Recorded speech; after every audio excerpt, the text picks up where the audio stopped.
Here we go, guys.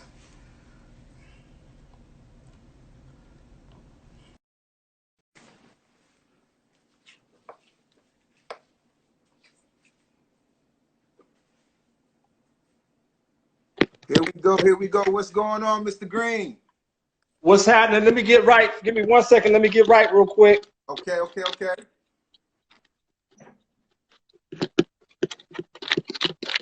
Listen, while he's getting himself together, again, my name is Lawrence, is Cashing in Dreams, and you're now tuned into the Cashing in Dreams podcast. Today we have a special guest, Mr. Ronald Green, with Operation Snatchback. He's a co-founder and the CEO of Operation Snatchback, youth developer. And today we are going to get some great gems uh, from Mr. Green. Hello, y'all. Hello to everybody that's joining in. Thank you very much. What I need for you guys to do, if you guys can kind of share this link with maybe 10 of your friends so we can get a couple more people in the room. But ladies and gentlemen, with no further ado, here we have it, Mr. Ronald Green with Operation Snatchback. What's going on, man? What's happening, brother? Man, hey, I'm excited, man. I'm just honored at the opportunity to be on your platform, man. I appreciate the invite, my man. Thank you very much. Before we get started, I just got a question for you. During this pandemic, excuse me, that we have going on right now, how are you holding up, man? Man, I'm good, and when I say I'm good, I just got to understand, we're gonna have some hardships in life. So me and my own mentality, I always look for a growing moment in the middle of all this. So, I'm holding on. I'm building stuff online. I'm just digging into the gifts that God gave me, man, to be able to get through this time. So I got to look at the glass half full, man. So I'm still pressing on. I'm grinding. Got you, got you, got you. Definitely understand. Over here, we staying safe. Definitely tucked away from a lot of people. It's me and the family here. We kind of stocked up on groceries and things of that nature, even though the governor, opened the doors for Georgia to get back to the get back. We listening to the mayor right now. We're staying in. Hey, And while staying in, I decided to cash into a few of my dreams. Like you said, digging into the crate and trying to figure out all of the gifts and the talents that God has given me right. to manifest it into reality. And this is one of the dreams right here, which is the Cashing in Dreams podcast. And I do appreciate you actually taking the time out of your day to join in and dropping some jewels on how to create something out of nothing, but also just sharing exactly what you do for a living in regards to mentoring and motivating the youth. So I really wanted to tap into the first episode with someone of your caliber to shoot this thing off. So I definitely got some great questions for you, and I know you prepared Okay. for this. I'd like to thank everybody that's joining. Again, if you could just share this with maybe 10 of your friends if you can, just to get a few Yeah. people in here, especially the youth. If you know somebody that you following on Instagram that is 18 and up or 15 and up, 13 and up, we definitely got some good information to spread out right now. So I'm gonna just jump into my interview, Mr. Green, and then we're gonna go from here. So my first question for you, if you can rob the cemetery and get a piece of greatness from anyone, what would it be and why? That's a good question, man. That's a great question. For me, I think that would be simply mindset. If I can have the knowledge, wisdom, and understanding like Solomon had, Mm, that's what I would go get. I wouldn't go get money. I mm, wouldn't. I wouldn't do that. I would get knowledge, wisdom, and understanding because with all of that can be developed from that anything you want. got you, got you. I love Yeah. that. I love that. Um, Let me see here. My second question for you is going to be Operation Snatchback is a nonprofit youth development organization committed to equipping today's youth to withstand negative influencers, overcome barriers, and make a successful transition into adulthood. Speak a little bit on this and give some advice on how to withstand negative influences. All right. So here's the deal. A lot of today's youth, if you don't know, are trying to navigate through life in what I term a minefield. Mm. Drugs, gangs, violence, lack of education, poverty, low self-esteem, peer pressure, broken homes, single-parent homes. All of these things usually lead a lot of our youth to the prison system, Okay. to the morgue, or to a life of underachievement. So we developed the organization to be able to train today's youth on how to actually push through hardships and be successful. And if I can give advice or suggestion to any youth or adult that's watching right now, would be that it all starts with developing a fortified mindset. For me, I operated with a mind. I call it a contaminated mindset. Okay. I was just running on a bad program. So again, it's all about a mindset. What are you taking in? What are you reading? Is it beneficial what you're watching? It's all about mindset. Now, when you say fortified mindset, speak a little bit on what you mean by fortified mindset. So your mindset has to be unshakable. You should develop a mindset for success through the things that you take in. Now, me, I used to I was notorious for taking in any kind of information. I would watch anything on TV. I would read anything. And a lot of stuff that I was reading and watching and my environment, a lot of the people that I was listening to, it wasn't beneficial for my personal development. Gotcha. And what happens is, whether you like it or not, you're downloading. That's a download. And as sooner or later, it's going to be installed and it's going to show up in your own behaviors. Mm. Okay. Okay. Love it. Love it. All right. I got one here. I like when you say take the front seat. Why is it important to take the front seat, and how do we get more off the back row and in these front seats? Now, what I'm going to do is I'm going to play a clip for you, and I want you to tell me exactly. Hold on 1 second. 1 second. Okay. 1 second. Hold on. 1 second. We're going to come back to that clip. I do apologize. Hold on one moment. That's all right. Take your time. Get it together, bro. You got it. Got you. My producer pushed the wrong button here. Hold on. So, again, I like when you say take the front seat. Why is it important to take the front seat, and how do we get more off that back row and onto the front seat? Before you answer this question, I'm going to play a clip, and I want you to elaborate on this clip, okay? All right. All right. So right here, I'm actually addressing some middle schoolers about taking the front seat. So what I mean is, when these guys came in, all the seats were empty. Everybody was trying to get on the back row, right? They were trying to sit in the back.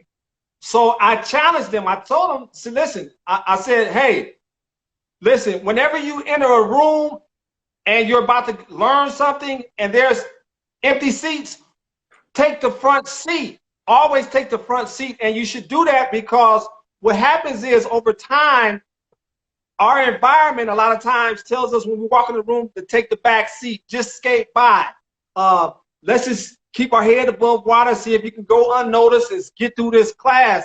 And that's called a status quo mindset. So I challenge all of them youth, so from this point on, when you walk into a room, it's an empty seat, it's a room for learning, take the front seat, because that's going to speak a lot about what you're trying to do. You'll learn more, people will respect you more, and you'll be more engaged. And this is a whole different mindset. Got you. So let me ask this question. When, let's just say we have a few people to jump out there onto that front row, right?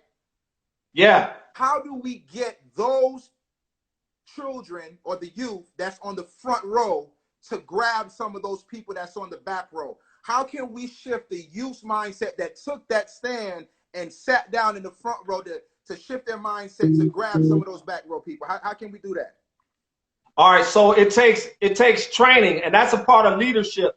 One of the greatest things that you can learn about leadership is leaders. The main evidence that proves a leader is that he builds leaders. He doesn't maintain followers. He builds leaders. So that's what you're talking about. So what we have to do is those that are coming to the front, we have to train them on the importance of giving back, to be able to share the information that they're given and show someone else. That's leadership, is giving back. So I do a whole program on giving back and the power of giving back, man. And that's what you're talking about. So they have to be trained on the importance of giving back and why it's so essential for us to do that. Got you. Now, I see that your program offers leadership development, soft skill training, character building, to name a few. Why do you feel that it's important to teach these skills to our youth in today's time? You know, today's time and, you know, our time is totally two different times. So how do you feel that it's important to teach those set of skills in today's time? All right. So if you look at soft skills, character building, image building, social skills development, it's important because we live in a different time, man, than when I grew up. I call this the digital world. And what happens is the digital world has produced instant introverts, right? So I can meet a young cat and he can have 1 million followers, but then when I try to have a conversation with him, he can't even stare me in the eye. He's socially awkward because of the overexposure of screen time. So we do a whole training on soft skill, which is things like body language, your attitude, how you manage your time, how to, what kind of attitude you have, just your leadership qualities, working well with others, how you maintain eye contact, shaking hands, smiling, how's your smile. So all of those things have been lost in this generation, in my opinion. And I just we want to show and connect with the youth to show them that's a valuable skill set. You don't want to have that missing out of your arsenal. Got you. Love it. Redirect, empower, and restore. Looks like that's one of your sayings that you have on your logo here. What do you get from these words? So first of all, redirect. So a lot of times someone's just on the wrong path, man. And before you can do anything, you have to start to redirect. That's the first thing you do.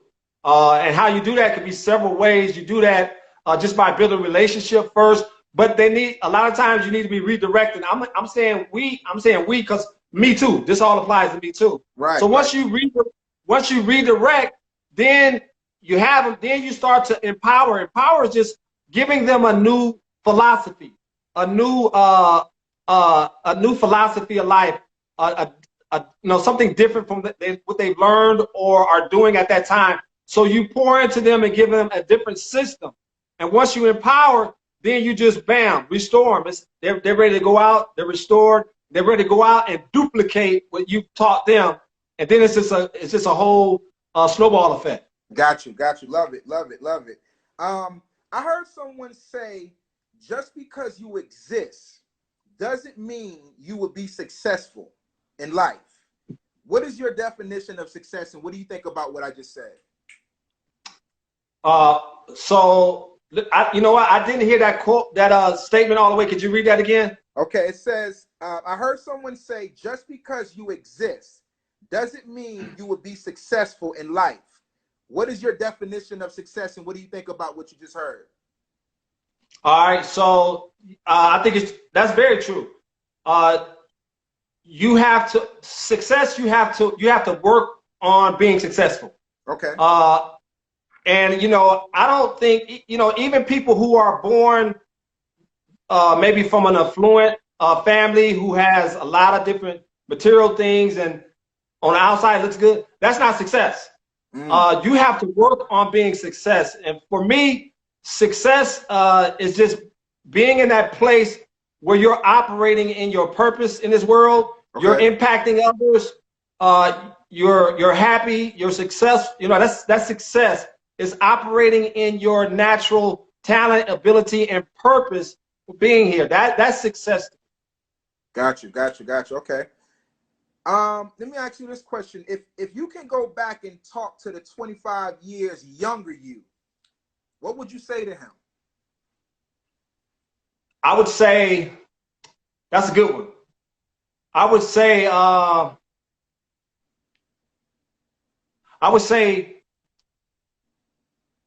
train your mind, young man. Train your mind. My mind was untrained and untapped. So I naturally gravitated towards the things that I saw and the people that I hung around with. I kind of started taking on those characteristics. I didn't attempt to train my mind. Gotcha. And so I would say, young man, train your mind. Please train your mind, young man. Very important that we take control of our programming, right? It's very important. If you don't know it, if you don't program your own mind, life gonna do it for you. Right. And if I could go back and talk to, I would say I would go back to the 18-year-old me, and I would tell that 18-year-old me to tighten up, because this is what it looks like for you when you're 35. This is what it looks like for you when you're 37. Tighten up. Tighten up and understand that following is not cool. It's not the way. So like you say, reprogramming your mindset, and hopefully the 18-year-old me would have listened to what I had to say and not just walk away from the OG that was speaking to him. You understand what I mean? No doubt. When was your oh no, if I don't change now, there's no turning back? When was that in your life? When did you hit that?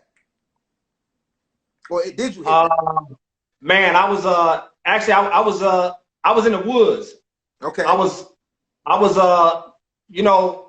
just 6 years ago, I was sleeping in the woods. I'm a person in long-term recovery, so I was a drug addict who had hit his rock bottom. And I remember waking up. It was a Monday morning, and it was raining, and I was in the wood, and my house was a makeshift house made of cardboard. Okay. And I had a big piece of plastic, and I threw over there for when it rained. And I remember waking up, and I just took a look. I took a look back at my own life, and I reflected on my mango past. I've been ostracized from my family, my friends. I was an outcast. I was a junkie, man, that didn't have direction, and it was just overwhelming for me. And I got on my knees, and I asked God to help me, man. And I told him, Mama didn't raise me like this. I don't know how to fix it. I've been doing this 27 years, and I don't have the answer. Could you please help? Once I said that, that was my breaking point there. Change started at that point right there for me. Wow. And just to piggyback off of what you was just saying, when I first met you, or I don't even think we actually spoke that particular day, but I heard you giving this story, and that would not have been a thought in my mind that you were in a cardboard box with a piece of plastic in the woods, sheltered away from everybody. So I definitely commend that conversation that you had on your knees with God that day, and for him to bring you through what he did to where you are right now, man. Just stay focused. You understand what I'm saying? And to God be the glory, because I would not have thought that in a million. I'm talking about down to your moves and you dancing up there and just motivating I would never have thought about that. Hey, let me add this real quick. Can I add something? Go ahead.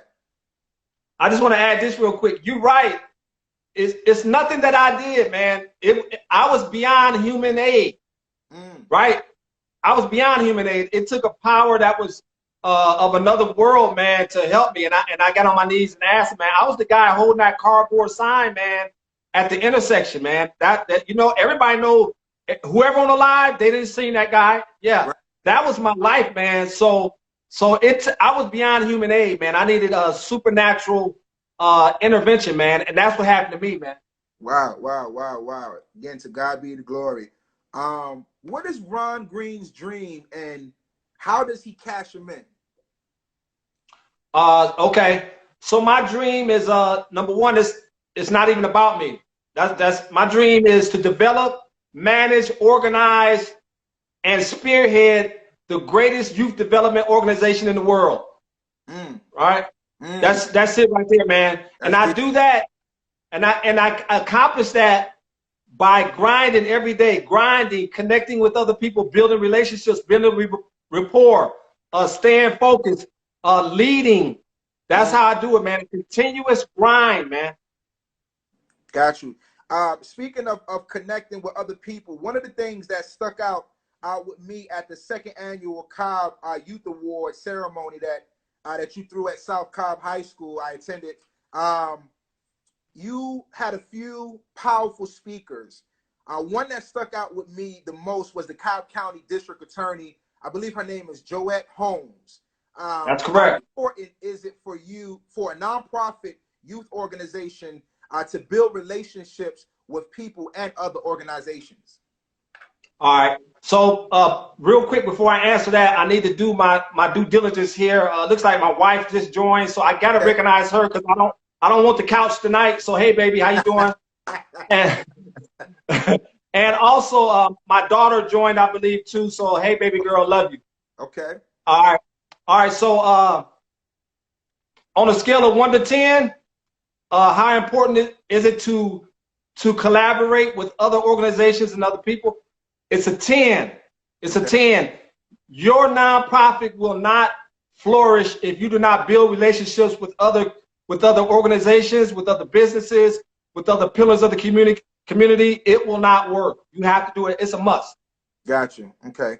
Now, for someone like myself or anyone that we have here on the live, what is the difference between a nonprofit organization and, let's just say, a regular LLC?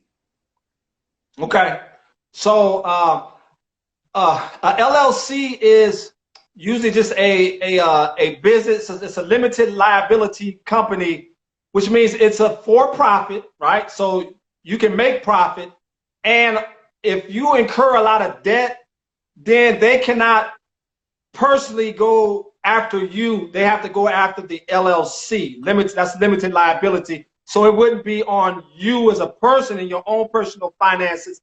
It would be the LLC, which is going to be for profit.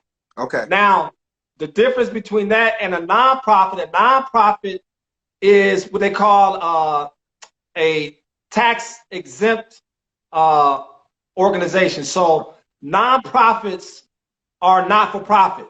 Okay.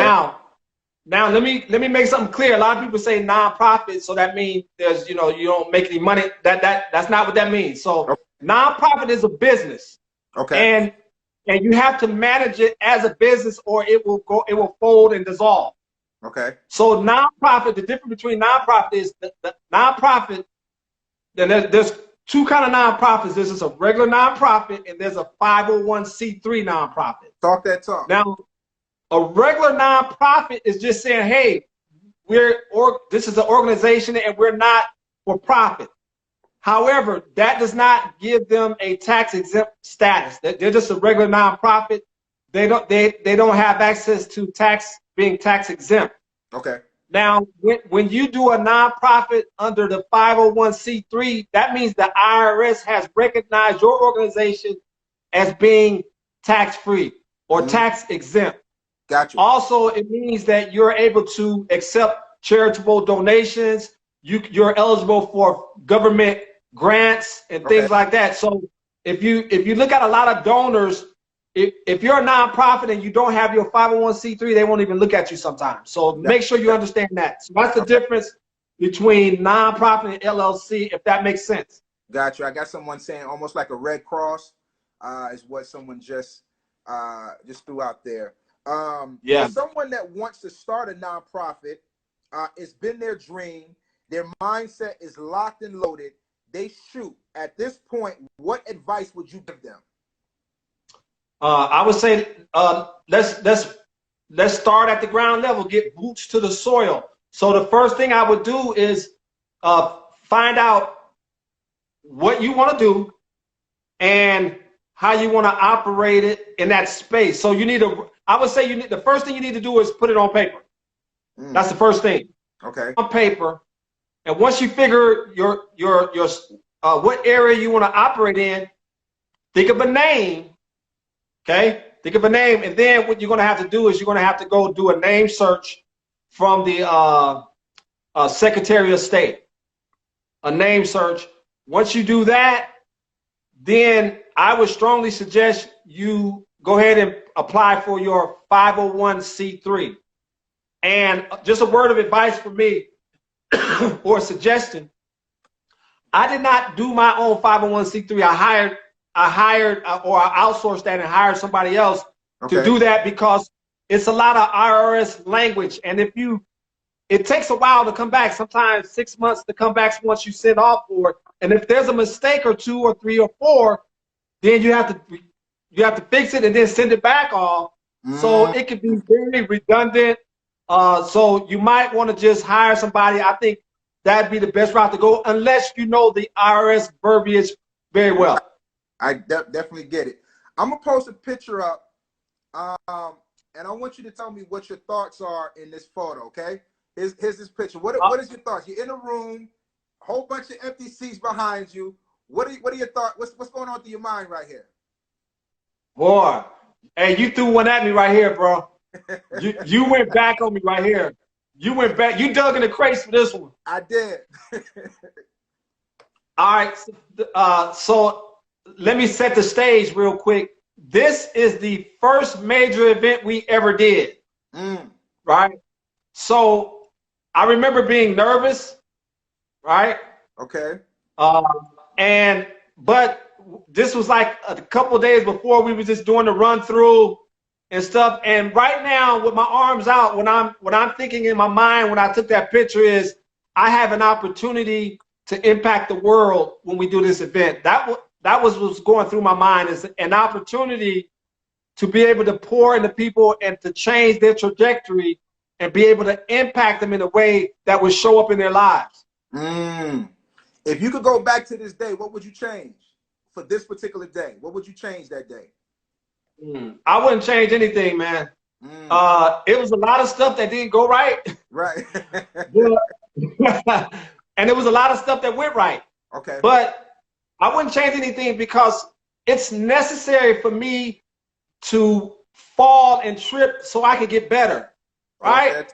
So those things that didn't happen, I need that in my life. I actually crave that because I know it's a growing point. So I wouldn't change anything. Got you. Okay. Hold on. Let me see here.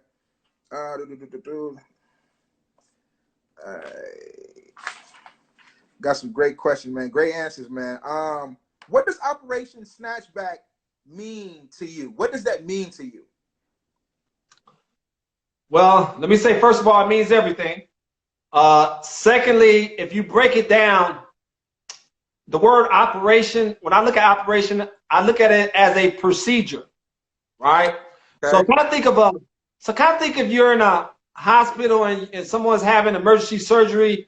That's an operation, man. That's a procedure that is done, I mean, to perfection. It's, they have to, I mean, it's a lot of stuff that goes into that. So operation is a procedure, and snatchback is just what it is, snatchback, man. So when I think of those two together, I think of a procedure that we've spearheaded to be able to snatch back today's youth and set them up for success, man.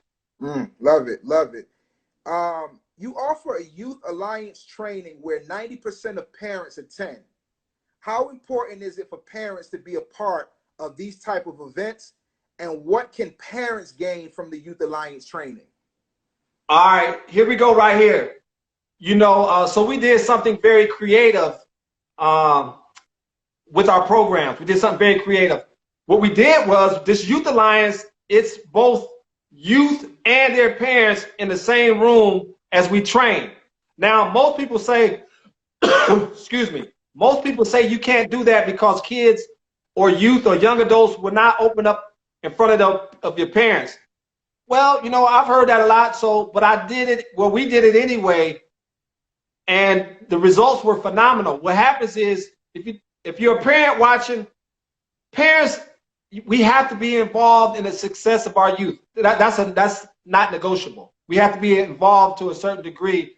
If we're just not involved, some people have forfeited raising their children to the schools, to churches, to sporting events, activity. They forfeited raising their children to those organizations. Can't do that. Now, it's good to plug them in, but we need to be a part of their growing process. So what I've learned is when they train together, now this program is designed for youth, but what I notice is sometimes there are things that are wrong with the youth that stem from the household. It can even stem from the parents themselves who were maybe brought up in a system that was not conducive with success, right? So when we invite the parents in, then when the children learn about leadership, guess what? So do the parents. So it becomes a learning process for both. That way, when they go home, then you have both parties together learning and growing together, man. And as the weeks go on, and we've been doing this 3 years, this program, now we have a what we call a village mentality. Everybody, even when this kid can't make it, they'll call another parent, hey, can you pick up my child this month? And, you know, so now we have a village mentality. It's wonderful, man. Got you. Love it. Love it. Me and you, we sat down and we had lunch. Great lunch. Yeah. And you, we were talking, and I don't know how we got on this particular conversation, but there's a part of this program where I believe you took a group of kids to a tech place, right, where it was high tech. And you spoke on one of the students, and you elaborated that he, or I don't know if it was a young lady or a young male, but they brought up to you that, is this where rich white people work? Speak a little bit on that. And so, yeah, so this kid, I won't say his name, but this kid was, he was a Latino kid, and we took him to Atlanta Technical, something, I forgot, but it was a technical business school. And what happens there is they actually allow people with great ideas, like in terms of IT ideas, like like building apps and stuff like that. They allow you to come and pitch to them. And if they like to pitch, they'll set you up in an office, you know, no charge, and they'll help build a team around you and try to help get that idea off the ground. And it's a great program. And there's been a lot of success stories from that. So when this kid was looking at all of this, we were going to different classrooms, and they were taking a tour, and we had someone tell us about the program and what it produces. And, you know, he pulled me to the side and he said to me, and he really meant this, he said, Mr. Green, so is this just for rich white people? I mean, is this just for them? Wow. And he really thought in his mind, they're the only ones that can have access to that, because that's the story that he tells himself from his experience in life. Right. Right? Right. So I told him, I said, nah, bro, this for you too. You can have access to this. I said, you're brilliant, man. You can have access. And he was like, really? So that's just further, it gives me more evidence on, you know, the work that needs to be done out there, man, and how a lot of kids have a philosophy of life that's skewed, man. We just have to reprogram them. Got you. And I want to piggyback on what you just said.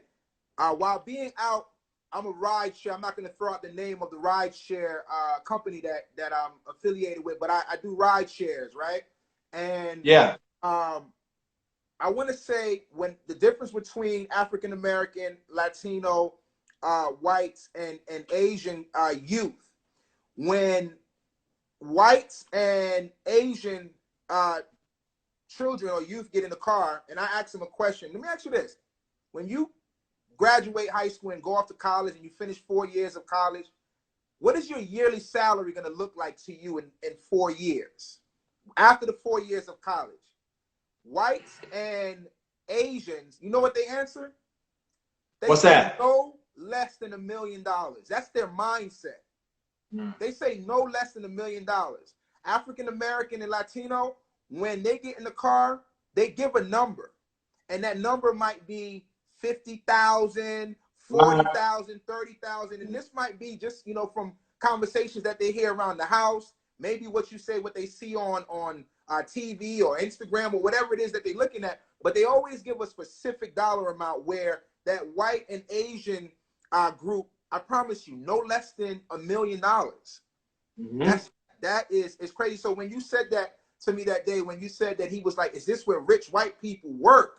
That brought me back to that same type of conversation that I have with the youth in the ride share. That's a great point. Let me jump in real quick.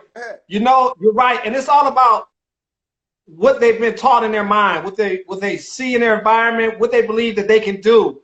Listen, of course, I'm sure you know. There's a guy, Miles Monroe, was a heck of he was a preacher, a motivational speaker, but he died in a plane crash. But he said this. He said there were some top businessmen in Asia that flew him over because they wanted to pick his brain because he was so sweet with it, right? Right. And they wanted to pick his brain and buy lunch. So they flew him over to Asia. He was having lunch with all these people. They were picking his brain. And he said, wait a minute. He said to himself, all of these Asian guys are millionaires here, billionaires and millionaires. And, you know, they own their own businesses. Why are they asking me these questions, right? So he asked them, he said, listen, why are you guys are millionaires, why are you guys picking my brain for, and let me ask you this, why is it that when you come over to America, you guys always seem to build a business? Why is that? Right. And the Asian guy started laughing at him. He said, because listen, he said, because when you guys move into a neighborhood, you say, where can I get a job at? When we move into a neighborhood, we say, where can we open a business at? Right. So it's a whole different mindset. Right. They're looking at for business off the rip. It's just they were born like that. Their parents taught them business, own your own business. Right. So it ain't even about getting a job. But they did say if we have to get a job, it's always understood it's going to be temporary until we have enough to build a business. So that goes to your point. How do we shift that mindset within our community with the youth? How do we shift that to where, not to say that it has to be $1 million or they have to chase that same dream, but how do we shift that mindset? I think the conversation has to start about the unlimited powers, abilities, and talents that they have. They don't know they have that. So that's why they put limits on what they can do, because they don't understand they have no limits. They have none. Right? And until I found that out, I was there. I remember saying to myself years ago, if I could just find a job making $10 an hour, 40 hours a week, that's $400 a week, that's $1,600 a month, I'll be able to keep my head above water. I'll be able to get, that was my mentality. Right. Yeah. Now I look back like, man, are you crazy? Right. Because I had a shift in mentality. I had a change in psyche. I had a mental shift. Got you. Now, what is a make my mama proud moment for Operation Snatchback? I got it.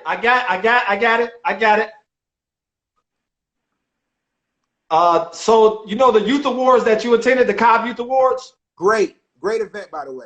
All right. So the previous one, my mom came to the previous one. And let me tell you, all of my life, I would look at like just even maybe people in the public eye, and their mom might be right there, and they might have accomplished something. They got some kind of award, and their mom is crying in tears of joy.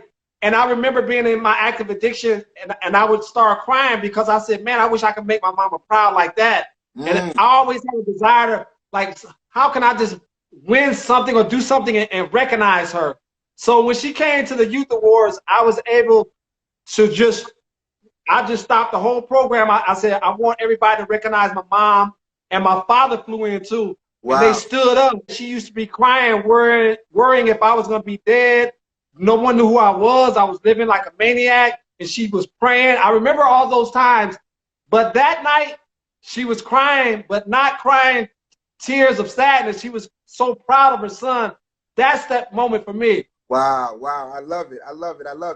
Let's do this. Let's kind of scroll through the notes here, the feed, and see if we have any questions. He was doing an event outside the school. I don't know what he was doing. I think he was feeding the hungry, or something was going on where it was an event where kids could come to and have fun outside. And a text came to my phone, and it was Operation Snatchback. And I told him, I said, look, I didn't know it was him at the time. I said, listen, man, I'm not gonna be able to make it out to this event, but I would like to get with you guys on doing something in the future. Who do I need to talk to? And his response was me. and then this is where we at. So I don't know if you want to elaborate on that or your thoughts on how we met.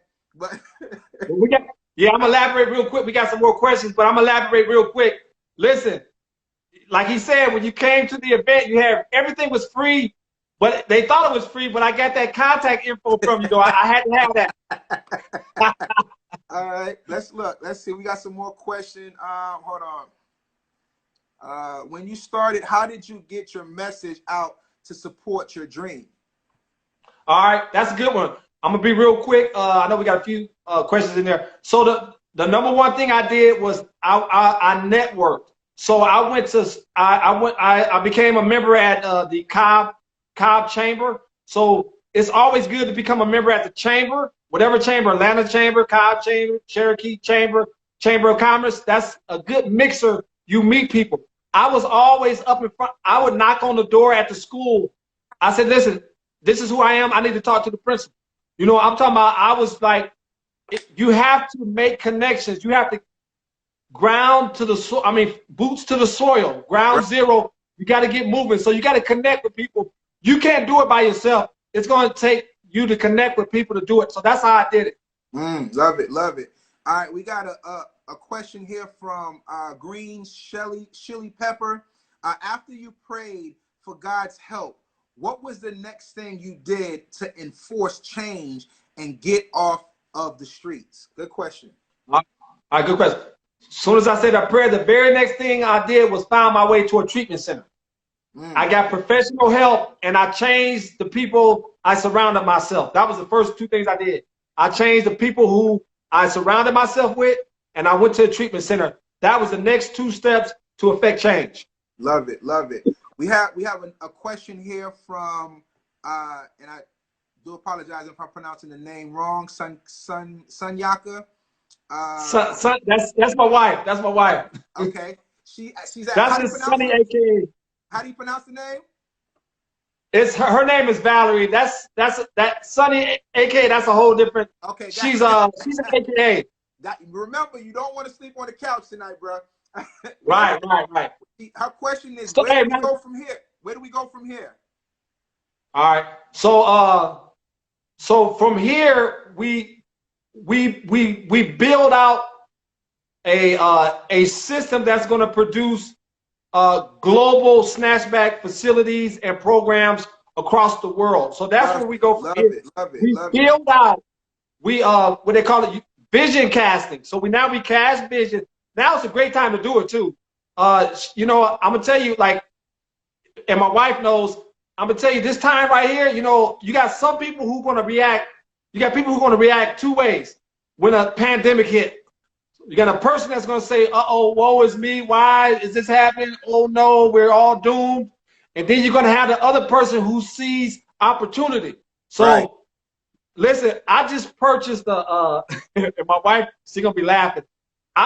You know, I needed to spice up my videos, so I just purchased like a green screen, like a whole photo op.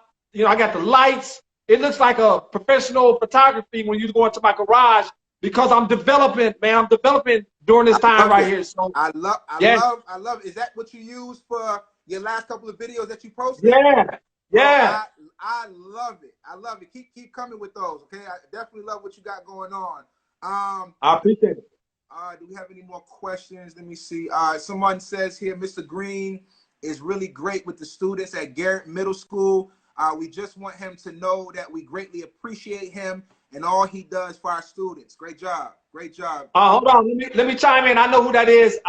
That's Rhonda Yearwood. She's with communities and schools organization that connects students to resources. She does a great job, and she actually helps me organize that thing. And man, when we go in under their umbrella. She does a great job. Shout out to Rhonda Yearwood at Communities in School. Shout out, Rhonda. Let me hear. We have one more, and I'm gonna ask you one more question, and we're gonna wrap this up. Now you are making many positive changes, and influencing the future through the youth and the parents. Love it, love it, love it. My last question to you, Mr. Green. When you hear the quote, "Create your own foundation or forever live on the plantation," what are your thoughts on that? My thoughts is understand that you have a foundation built inside of you since day one. And if you do not dig in and access it, then you will be on a plantation, or you'll have a lid on what you can do in this world. So you have to understand there's a foundation in you right now. Love it. Access that foundation, or you're going to be limited to what you can do in this world, and that's a plantation. That's a plantation mindset. Love right? it. Love it. Love it. You guys heard it directly from Mr. Ron Green's mouth. I definitely appreciate you coming on to the show, Mr. Green. Continue to do what you do for the youth.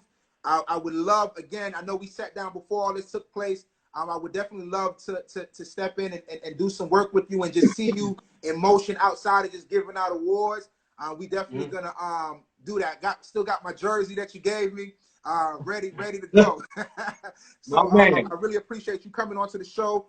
You actually launched off the first episode of the Cashing in Dreams podcast. Before I let you go, do you have anything else that you like to say to the people?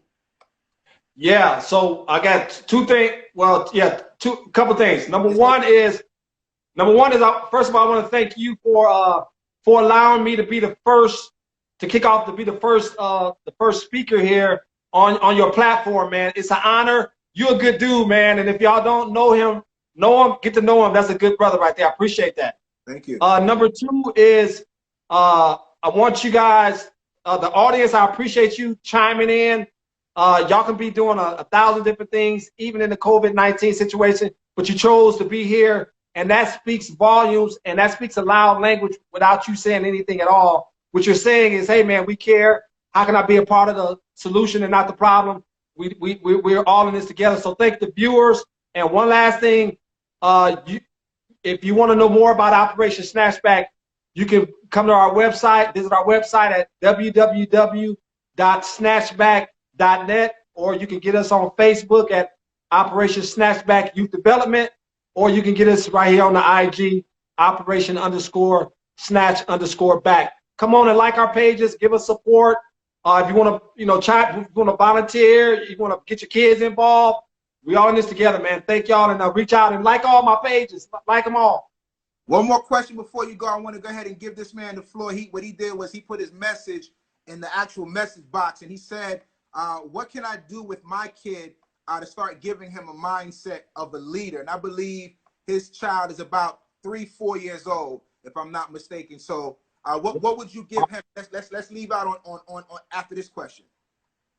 Okay, great question. So at that age, it's one thing that you do, just one thing, and that is lead yourself. Make sure that you are exhibiting or displaying leadership qualities so he can follow and mimic you.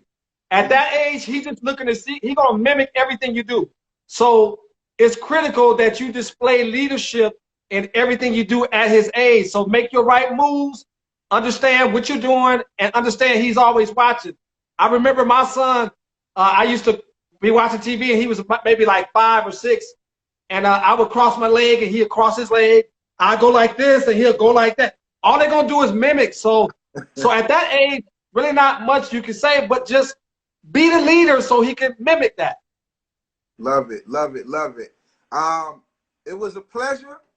And what I'm going to do for all of the listeners, I'm going to go ahead and get his information in regards to his website and all of his pages, and I'll tag it on one of the posts for today, so you guys can actually get it from there. But you see his information at the top, Operation Snatchback. Follow him. And if you're in the Cobb County area after all of this is said and done, and you see that he has something going on, even though your children might not be in that school or in those grades yet, bring them, because like I said, him and his team definitely drop jewels, and just to see how he awards the kids and how he pours into them is definitely a great thing. Great brother. It was a pleasure meeting you, and I got a friend now. You know what I mean? My wife and my wife's friends and everybody say, yo, you don't have too many friends. I got a friend now. So no doubt. And listen, over and out. Oh, my man. Bam.